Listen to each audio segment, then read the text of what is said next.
Hello everyone, it's Adam here. I'm actually stopping doing this video because I wanted to make a video because I don't think there's actually a video on how to do this.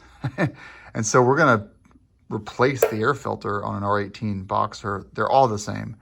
So don't worry about trim if it's a Transcontinental or a bagger or whatever.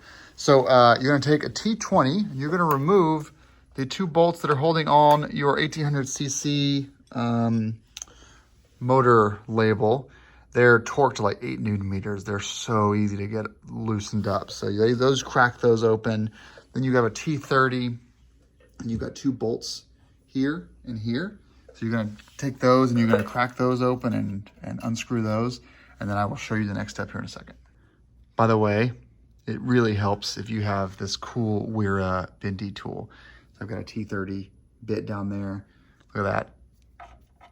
Yeah, check that out. Beautiful. The right tool is always nice to have. Now you're on the other side of the motor, so we're on the driver's side now. If you look in here, you'll see a screw right there. That's a T25, and you'll see another one right there. The front is another T25. They're not tightly torqued, but you just gotta get those loose, and then you can pull the other side cover off. Now, if all goes well, those two bolts are out. We can just grab this and shimmy a little bit.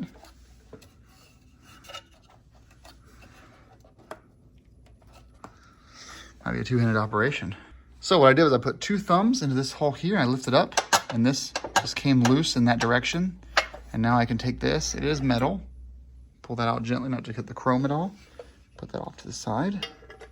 So we can see here, there are some pins. Oh, here they are right here. They're these pins that you're seated onto, so you gotta lift up to get it out there. Hey, look, there's your air filter assembly. Look at that, right there. You do have to do that on both sides, by the way. So same thing, T20, T4, T30, and then pull out this little accordion thing here, which goes into that air intake hole right there. Let's get some light turned. There we go. So accordion's here. There's your air intake funnel right there. Goes straight back through this little thing here into that hole. You got one on both sides. This is your air intake filter assembly, and so you have a T25 and a T25. You've got two on each side.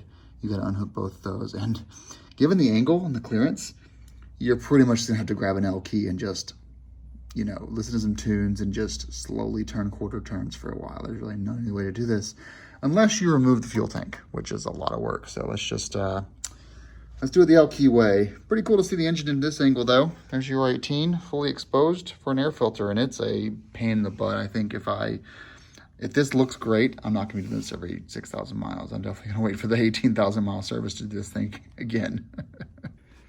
All right, got it out, air filter's out too, but I wanna show you an issue that I'm having, and this is why BMW, your customers need the service manual. An air filter should not require a dealer visit. So here's the front side of it here. No, back side of it. Front side of it's this way, so it's all facing the right orientation. These two came out with a couple of turns pretty easily. This one did not.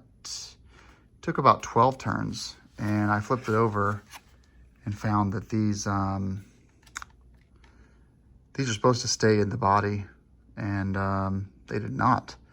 So I grabbed some pliers and turned them a bit more. But you can see these guys just did not want to come out. So they're still in their encapsulated state. And so this side, as you can see, you've got these nice, beautiful brass looking termination points. And when you go on the other side, you just have plastic. So I'm gonna get this back in there. There's the holes in this side. Oh, that's better there. I'm gonna get it back in there. I'm just a little annoyed that, instead of having to do 2 turns, I had to do like 15. But yeah, I don't know what to tell you. I mean, I unscrewed all 4 because unscrewing just 2 wouldn't have worked. It wouldn't have come out. But hey, maybe there's a BMW service manual out there somewhere that tells you how to do this the right way. I'm just a YouTuber. I just figure things out by breaking them, and I pay for new parts, which I'll probably have to do with this thing, and then, tell you all how not to do it. But I would love to give BMW like $400 and have them sell me a copy of how to do that. So yeah, I'm pretty pissed off, just say the least. Here's our new filter part number for those of you at home. I'll put a link in the description to how you buy this. Very, very, very yellow. And here's the original one that this came with. Pretty dirty. I mean, I would say, you know, it doesn't really need to be replaced, but it is pretty dirty. So yeah, I'm happy to be replacing it, but probably didn't need it. So let's stick this guy in. I'm gonna salvage this so it all works out, but I'm a little annoyed, that's all. All right, wrapping up now. So the other side's done. I got everything back in there. These are just gonna screw those in and get them started, and then finish them up with the T25.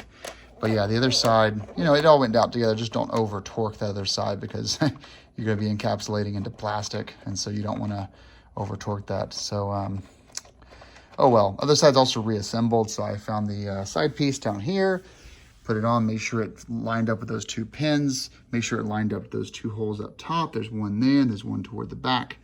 And then I got all those T40s buttoned down and the engine thing, engine cover, 1800 lettering, all wrapped up. So this is much easier if your pieces of if your little brass encapsulation pieces don't come out.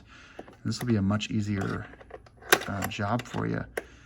So yeah, tied this down, and let's get it all back to the way it was before. These two bolts are in, the T25s front and rear.